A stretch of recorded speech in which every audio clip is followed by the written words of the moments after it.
¿Qué tal, amigos? Otra vez aquí, don Álvaro Villar, el papá de Lalo Villar. Y miren, Don Álvaro. hoy les voy a platicar una historia del por qué mi pueblo se llama Puerto de Medina. Si en mi pueblo no hay ni mar, pero se llama el Puerto de Medina. La gente de antes que platicaba, se dice que allá por los ayeres, pero porque para esto mi pueblo se llama Zaragoza, Michoacán, pero tiene el alias Puerto de Medina. Se dice que por aquellos tiempos del año de 1915, cuando la revolución y cuando la guerra que pasaron por esos ayeres, allá por ese pueblo, pasaba el Camino Real. O sea, ese camino del que les he hablado. Nosotros siempre hemos tenido un camino real, aunque sea de terracería, que comunica Tepuztepec, Contepec, Zaragoza, hasta Tlacomulco. Nada más que siempre el camino estaba ya impavimentado, pero llegando a San Juanico, en el Estado de México. De ahí para atrás todo era terracería, era pura tierra, eran hoyos. Entraba el camión, para ese entonces la línea que nos daba servicio, y que todavía creo que da servicio, se llamaba la línea Autotransportes Herradura de Plata, que por aquí los ayeres mandaba puros guajoloteros, de esos de que hasta en la canastilla venía la gente. Como había bastante gente que se transportaba de Tepuztepec, Contepec, Tepetongo, Venta de Bravo y todos esos pueblos que comunica la famosa carretera, el famoso Camino Real, que antes era transitado por carretas y mulas. Dice la gente que por aquellos ayeres del año de 1913 llegó a vivir un joven que se apellidaba Medina porque nunca decía su nombre. Ese señor llegó a vivir a Zaragoza, que para entonces todavía no había ningún puerto ni ningún Medina. Era Zaragoza. Un rancho común y corriente, como todos los ranchos que hasta la fecha todavía hay, donde todavía ni la luz, ni no hay servicios de nada, solo es rancho. Dicen que llegó a habitar una casa de ahí y que con el paso del tiempo empezó a traer gente, hasta juntar 12 personas que vivían con él, pero no se explicaban pues para qué era lo que hacían. Entonces por aquellos ayeres, los hacendados, como la hacienda de Contepec, la hacienda de Tepetongo, la hacienda de Pomoca, la hacienda de Venta de Bravo, la hacienda de ahí que está en el puerto de Medina. También había una hacienda que le decían la hacienda del Magueyal, porque había mucho pulque y se dedicaban a hacer pulque y a traer el pulque. Tenían que transitar por esos caminos y empezaron los asaltos. La gente transportaba su maíz en carretas para sacarlo a vender. Traían frijol, habas, garbanzos. Toda la semilla que se sembraba en esa área se traía a vender a la parte de arriba, a San Juanico, a Santa María, a Tlacomulco, pero todo era a base de carretas, jalado por caballos y mulas. Y empezaron a asaltar, pero para esto no les he platicado que de repente ese joven con su gente empezaron a ver que esa gente sacaba tierra, porque había una cueva que estaba del lado, se puede decir, suroeste. Por ahí pasaban las vías del tren. Sacaban tierra y sacaban tierra, pero no le llamaban la atención, o sea, a la gente. ¿Quién sabe qué andarán haciendo? Para entonces el pueblo no era tan grande. Era un rancho, como les digo, chico, pero sí veían que esa gente sacaba tierra. Y como rara era la gente que transitaba por ahí, pues casi no llamaba mucho la atención, pero ellos sacaban tierra.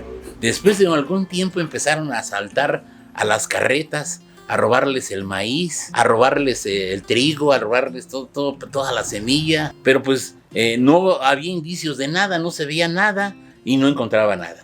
Aunque los soldados iban a vigilar por esos lados, no encontraba nada.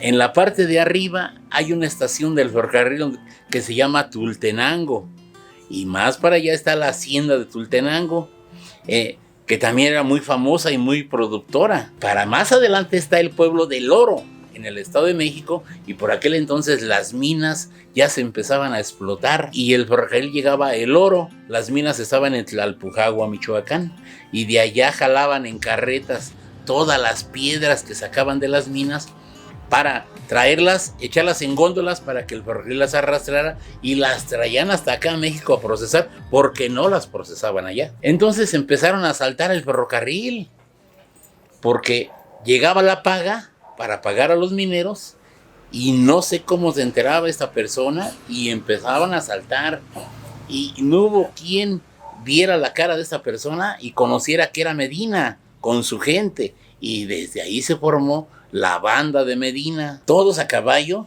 y tenían mulas o machos, como les dicen, porque mucha gente cree que los conoció si son de rancho, mulas y machos, donde cargaban la carga de todo lo que descargaban del ferrocarril, porque allá esa parte es un llano grande, antes le decían el llano de las carreras, porque se ejecutaban en las fiestas carreras de caballos. Ese llano está planito, el único problema era la bajada donde estaban las peñas, pues era de bajada, o sea, estaba alto el acantilado, allí se escondía, pero nadie sabía dónde, porque no encontraban indicios de nada. Pasaron los años y andaban los asaltos, y pues el gobierno no le daba. ¿Dónde estaba todo eso? Todo lo que se robaba, ¿dónde lo guardaba? Entonces empezaron a investigar y pues no daba. Por aquel entonces, este señor dicen que ya era casado y que tenía su familia, pero encerrada ahí en esa cueva, pero que no se sabía por dónde entraba. Antes, acuérdense que no había médicos como ahora, ni clínicas,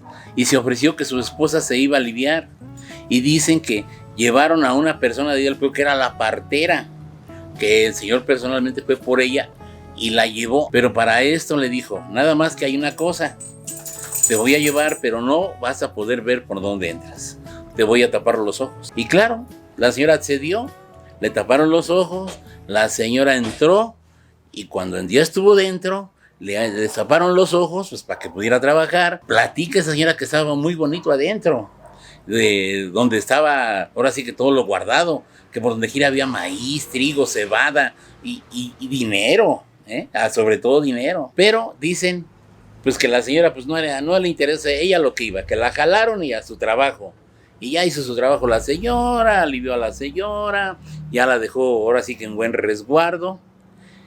Y que le dijo el señor Medina, aquí en este costal yo no te voy a pagar tus servicios, tú sola cóbrate, agarra lo que puedas. Y que la señora dijo, no, señor, no, usted págueme, si aprecia mi servicio, usted págueme. A ver, abre el mandil, ya ve que antes las señoras usaban mandil, y dicen que le echó un buen puño de monedas en el mandil. Dice, nada más quiero para sacarte, mi gente te va a volver a sacar y te va a llevar a tu casa. Por eso no te preocupes. No, sí, está bien, señor.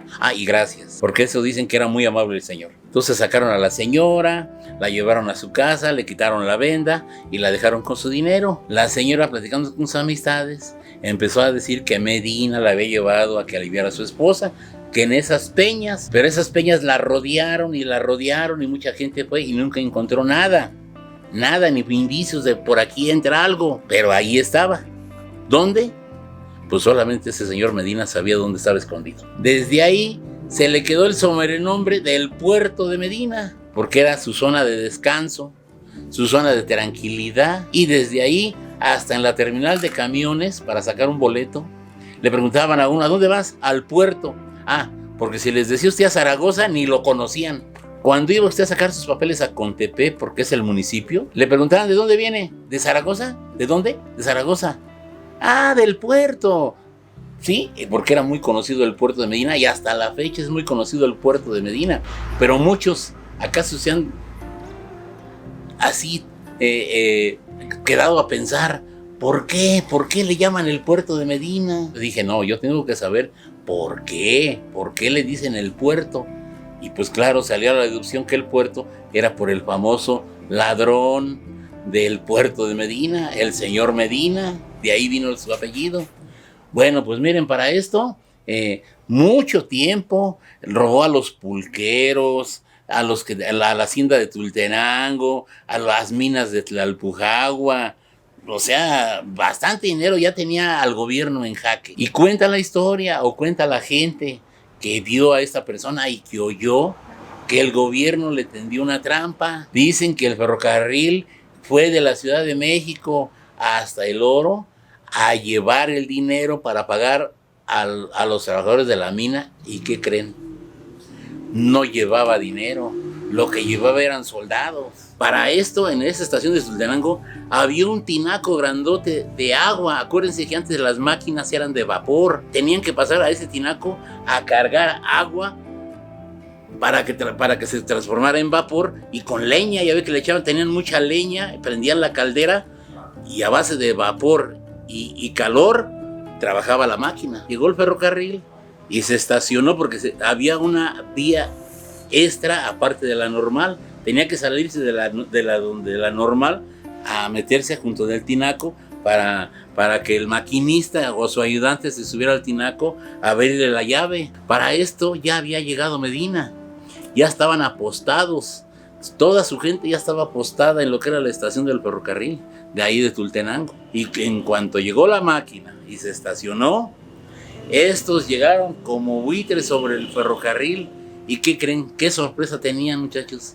Que adentro lo que había era soldados. Entonces, cuando Medina vio todo esto, montó en su macho, porque para esto cargaba un macho como que fuera caballo, y a correr, a querérseles escapar. Entonces los soldados, ya ven que en el ferrocarril pues llevan los caballos, en los carros esos grandotes, ahí traen caballos, todos a los caballos, y sobre de él, y todo el camino de las carreras, el llano de las carreras, fue correr y él por delante. Como ya no le daba tiempo a este señor en buscar la vereda para bajar, cuentan los de aquel entonces que se aventó con todo y mula en el desfiladero. Y entonces los soldados vieron que se aventó y dijeron, pues ya se mató. Buscaron la forma de cómo bajar y buscar el cadáver. Y sorpresa, muchachos, no había ni mula ni había tal Medina. Lo único que había en las piedras, porque eran unas piedras como tipo laja, estaba grabada la mula y Medina montado. Cosa inexplicable. El mural que se formó cuando se aventó este personaje, mucha gente del pueblo y de los pueblos cercanos lo vieron. Se decía que tenía gente que ya lo estaban esperando con la puerta abierta y que desde arriba él iba a caer adentro.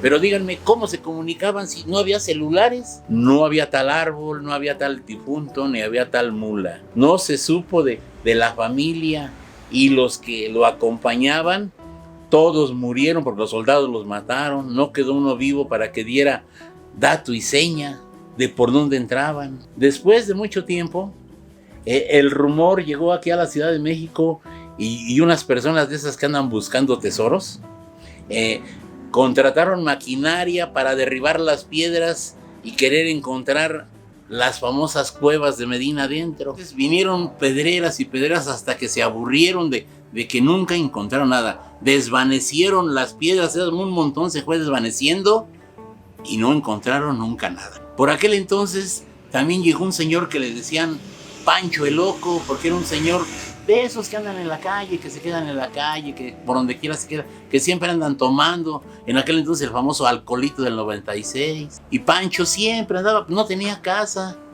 andaba vagando ahí en el rancho. Y su única casa, ¿saben dónde era? En la cueva, la famosa cueva de Medina. Ahí era donde dormía. Y ese señor platicaba que cada 3 de mayo la cueva se abría y adentro había fila de costales de muchas monedas, y que él inclusive se pasó hasta adentro y con sus manos agarraba las monedas, y que de repente se oía una voz que le decía, todo o nada.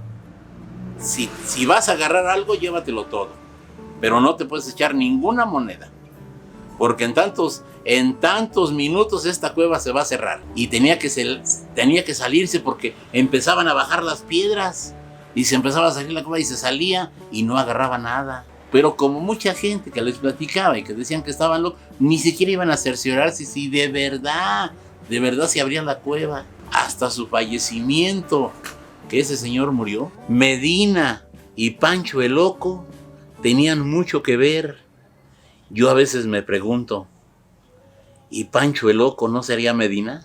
Porque cómo este señor iba a dormir ahí, y a él lo espantaban, pero o sea, lo tomaba como cualquier cosa. Y cuando se abría la cueva, ¿por qué se pasaba? ¿No se le hacen que estaba como medio maquiavélico? Porque ¿de dónde apareció Pancho el Loco? ¿Y Medina por qué no lo encontraron? ¿Dónde quedó su cadáver? ¿O acaso tenía pacto con el diablo? ¿Y el diablo era el que venía montado en ese macho y no era Medina? Bueno, muchachos, pues miren, esa fue la historia, o es la historia, porque hasta la fecha se sigue llamando el puerto de Medina. Muchachos, pues yo soy don Álvaro Villar y aquí les vamos a dejar otro video y acá en mi canal. No se olviden de suscribirse. Si les gustan mis historias maquiavélicas, cosas que yo viví, son las cosas que yo les estoy platicando y cosas que yo escuché de la gente adulta que se me quedó grabado. Pues muchachos, nos vemos la próxima y esta fue esta historia que la gente contaba de mi pueblo, Zaragoza, Michoacán. Ahí nos vemos, muchachos, adiós.